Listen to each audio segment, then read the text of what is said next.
2025 आ गया है और 2025 में आधार कार्ड की बहुत बड़ी अपडेट भी आ गई है। तो अगर आप अपने आधार कार्ड में कुछ भी अपडेट करना चाहते हैं, जैसे कि मान लो आपका एड्रेस हो गया, आपका नेम हो गया, आपका डेट ऑफ बर्थ हो गया, या फिर आप फादर नेम या फिर हस्बैंड नेम करेक्ट करना चाहते हैं, वो भी बिना आधार सेंटर जाए बिना। देखो कितनी अच्छी बात है ना कि आपको आधार सेंटर भी नहीं जाना पड़ेगा, घर बैठे जो है आपका जो आधार कार्ड है वो अपडेट हो जाएगा। तो सारी चीजें इस वीडियो में आपको स्टेप बाय स्टेप बताऊंगी, वो भी ऑनलाइन। और आप सभी का जो आधार कार्ड है ना वो सिर्फ 3 दिनों के अंदर ही करेक्शन हो जाएगा और इसकी फिजिकल कॉपी है वो भी आपको पोस्ट के थ्रू मिल जाएगी। तो चलिए बिना किसी देरी के वीडियो को शुरू करते हैं। और जिन्होंने चैनल को सब्सक्राइब नहीं किया है, सबसे पहले चैनल को सब्सक्राइब कर लीजिए। तो आधार कार्ड को अपडेट करने के लिए आपने अपने ब्राउजर पर आ जाना है और यहाँ पर आपने सर्च करना है माई आधार। तो जैसे ही आप सर्च करोगे आपको टॉप पे दिखाई दे रहा है myiaadhar.ui.dai.gov.in। तो इस वाले लिंक पर आपने क्लिक कर देना है। तो क्लिक करते ही आपके सामने जो आधार कार्ड की ऑफिशियल वेबसाइट है वो यहाँ पर ओपन हो जाएगी। तो गाइज आपके मैं सिर्फ 20 सेकंड लेना चाहूंगी। तो देखो एक ऑफर है आप लोगों के लिए, HDFC कैशबैक क्रेडिट कार्ड। आप कुछ भी बाय करते हैं Amazon से, चाहे आप टिकट बुक करते हैं बुक माई शो से, फ्लिपकार्ट से, मिंत्रा से, कुछ भी परचेज करते हैं तो आप सभी को उसमें क्या होगा 5% का डिस्काउंट मिल जाएगा। और स्विगी डाइन आउट के थ्रू आपको 20% का डिस्काउंट मिल जाएगा अगर आप किसी रेस्टोरेंट में जाते हो। तो बहुत ही बढ़िया ऑफर है HDFC कैशबैक क्रेडिट कार्ड का।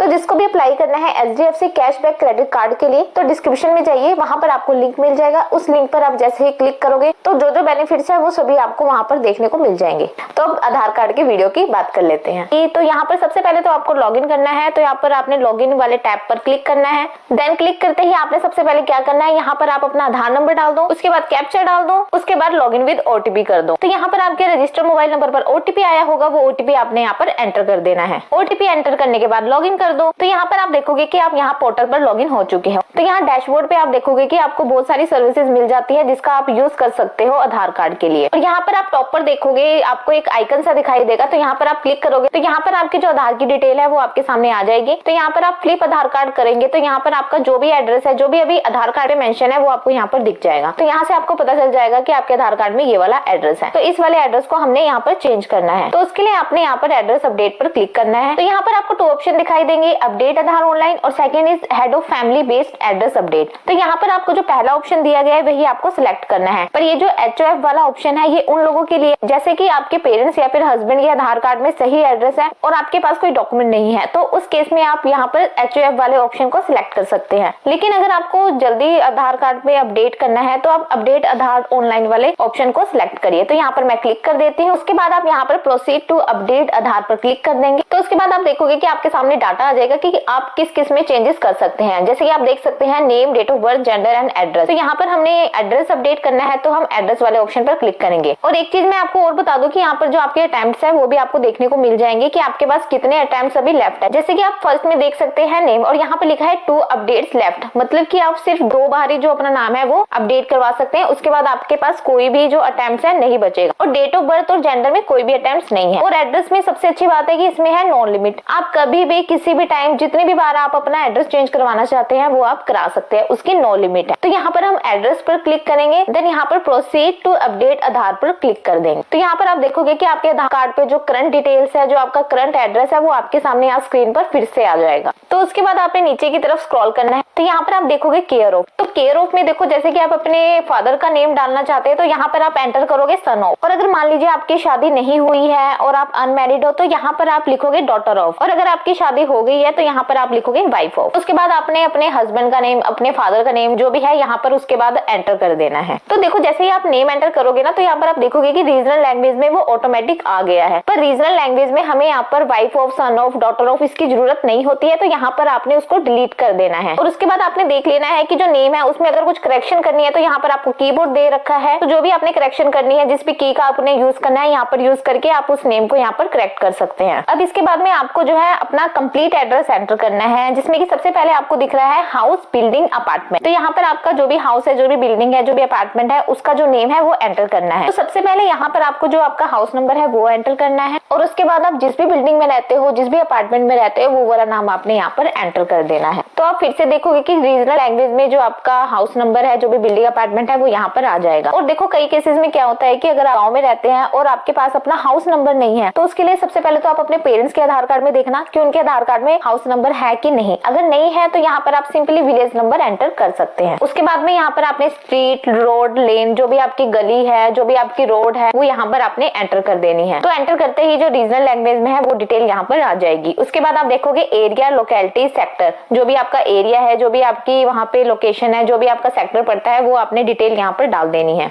उसके बाद आपने यहाँ पे लैंडमार्क डाल देना है। लैंडमार्क में अगर आपके घर के आसपास कोई फेमस बिल्डिंग है या कोई ऐसी जगह है जिसका आप रेफरेंस देना चाहते हो, जिससे कि आप का एड्रेस ढूंढना इजी हो जाए, यहाँ पर वो आप एंटर कर सकते हो। लेकिन इसमें आपको एक बात ध्यान रखनी है कि जो भी आधार कार्ड को करेक्शन करने के लिए आप आईडी प्रूफ यहाँ पर लगा रहे हो, अगर उस पर लैंडमार्क है तो ही वो लैंडमार्क आपको यहाँ पर एंटर करना है। अगर नहीं है तो यहाँ पर कोई जरूरत नहीं है। अगर आपने कर दिया तो आपका जो फॉर्म है वो रिजेक्ट हो जाएगा। तो यहाँ पर हम लैंडमार्क नहीं एंटर करने वाले हैं। देन उसके बाद आपका जो भी पिन कोड है वो यहाँ पर एंटर कर देना है। जैसे ही आप पिन कोड एंटर करोगे ना, जो आपका स्टेट है वो यहाँ पर आ जाएगा और जो आपका डिस्ट्रिक्ट है वो भी यहाँ पर आपको देखने को मिल जाएगा। तो आप नीचे की तरफ जाओगे तो यहाँ पर आपका जो भी विलेज है, जो भी टाउन है, वो यहाँ पर आपने सिलेक्ट कर लेना है। तो उसके बाद आप देखोगे जो पोस्ट ऑफिस है उसकी डिटेल भी यहाँ पर आ गई है। अगर आपको लगता है कि डिटेल गलत है तो आप इसको यहाँ पर करेक्ट भी कर सकते हैं। उसके बाद आप देखोगे कि जो आपके पोस्ट ऑफिस की डिटेल है वो भी यहाँ पर आ चुकी है। देन उसके बाद बारी आती है डॉक्यूमेंट अपलोड करने की। तो यहाँ पर आपको 2 ऑप्शन दिखाई दे रहे हैं, manual upload and digital upload. Digital upload में आप बाय डिजिलॉकर के थ्रू यहाँ पर जो है वो डॉक्यूमेंट अपलोड कर सकते हैं। तो यहाँ पर हम मैनुअल अपलोड से जो डॉक्यूमेंट है वो अपलोड करने वाले हैं। उसके बाद आप देखोगे कि यहाँ पर आपको सपोर्टिंग डॉक्यूमेंट्स की जो लिस्ट है वो भी आपको यहाँ पर देखने को मिल जाएगी। इसमें कि आपको यहाँ पर बहुत सारे ऑप्शंस मिल जाएंगे।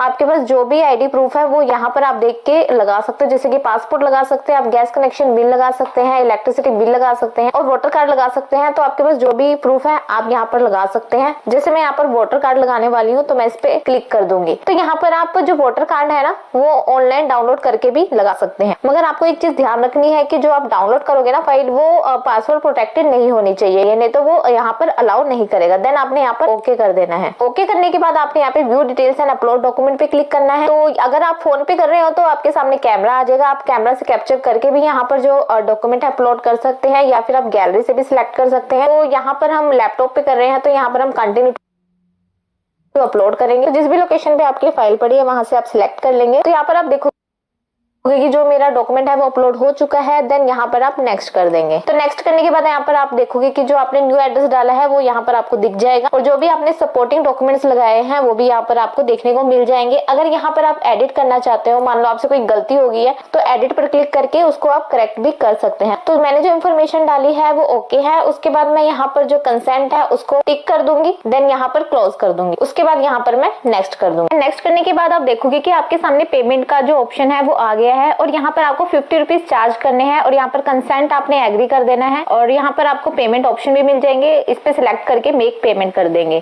देन आप देखोगे कि आपके सामने पेमेंट का आ गया है कि आप अपनी पेमेंट कैसे कर सकते हैं। आप यूपीआई के थ्रू कर सकते हैं, आप कार्ड्स के थ्रू कर सकते हैं, आप नेट बैंकिंग के थ्रू कर सकते हैं, आप वॉलेट के थ्रू भी यहाँ पर कर सकते हैं। और यहाँ पर आपको साइड में एक QR कोड भी दिखाई दे रहा होगा कि आप QR कोड के थ्रू भी जो है अपनी पेमेंट कर सकते हैं। बस सिंपली आपने इस QR कोड को अपने जो भी यूपीआई ऐप है उसमें स्कैन करना है और जो आपकी पेमेंट है वो हो जाएगी। तो यहाँ पर हम यूपीआई QR करने वाले हैं। तो यहाँ पे आप देखोगे कि जो आपकी पेमेंट है प्रोसेस हो रही है और कंफर्म हो रही है। तो यहाँ पर आपकी जो पेमेंट है वो सक्सेसफुल हो चुकी है। तो यहाँ पर आपको थोड़ा वेट करना है। तो यहाँ पर आपकी जो पेमेंट है हो चुकी है और आपके सामने यहाँ पर जो है वो ट्रांजेक्शन स्टेटस आ जाएगा, पेमेंट की डेट एंड टाइम आ जाएगा। तो यहाँ पर आपने जो एक्नॉलेजमेंट है उसको डाउनलोड कर लेना है और अपने पास रख लेना है फ्यूचर रेफरेंस के लिए। तो आपके आधार में एड्रेस चेंज करने की जो रिक्वेस्ट है वो सक्सेसफुली यहाँ पर रजिस्टर्ड हो चुकी है। तो यहाँ पर आप सभी को जो आपका आधार नंबर है वो देखने को मिल जाएगा और आपका जो सर्विस रिक्वेस्ट नंबर है वो भी यहाँ पर आपको देखने को मिल जाएगा। और ये जो स्लिप है वो आपको अपने पास रखनी है। बाकी आपका जो आधार कार्ड है वो 2-3 दिन में करेक्ट हो जाता है और अगर वीकेंड है, मान लो कोई वर्किंग डेज नहीं है, तो ज्यादा टाइम लग सकता है। वैसे जो मैक्सिमम डेज है वो 30 डेज है। और आपको अपना अगर स्टेटस चेक करना है, जो SRN है उसको फिल करके आप यहाँ पर चेक कर सकते हैं। तो आप अपने आधार कार्ड के डैशबोर्ड पर आओगे तो यहाँ पर आप देखोगे कि सर्विसेज के नीचे जो है आपकी जो रिक्वेस्ट है वो आपको देखने को मिल जाएगी। जैसे कि आप यहाँ पर देख सकते हो कि कब मैंने यहाँ पर अप्लाई किया था। तो यहाँ पर जो स्टेटस आ रहा है वो वेरिफिकेशन स्टेज आ रहा है और आपकी जो रिक्वेस्ट है अगर यहाँ पे कंप्लीट हो जाएगी तो यहाँ पर आपका जो है वो टिक लग जाएगा कंप्लीटेड पर। कुछ दिनों का वेट करोगे तो ये कंप्लीटेड के सेक्शन में आ जाएगी। उसके बाद में आपने जो भी अपने आधार कार्ड में अपडेट किया है वो अपडेट हो जाएगा। तो गाइज आई होप आपको इस वीडियो के थ्रू पता चल गया होगा कि कैसे आप अपना जो एड्रेस है वो चेंज कर सकते हैं, वो भी आधार कार्ड में। तो गाइज वीडियो को लाइक करें और ज्यादा से ज्यादा शेयर करें और जिन्होंने चैनल को सब्सक्राइब नहीं किया है वो चैनल को भी सब्सक्राइब कर ले,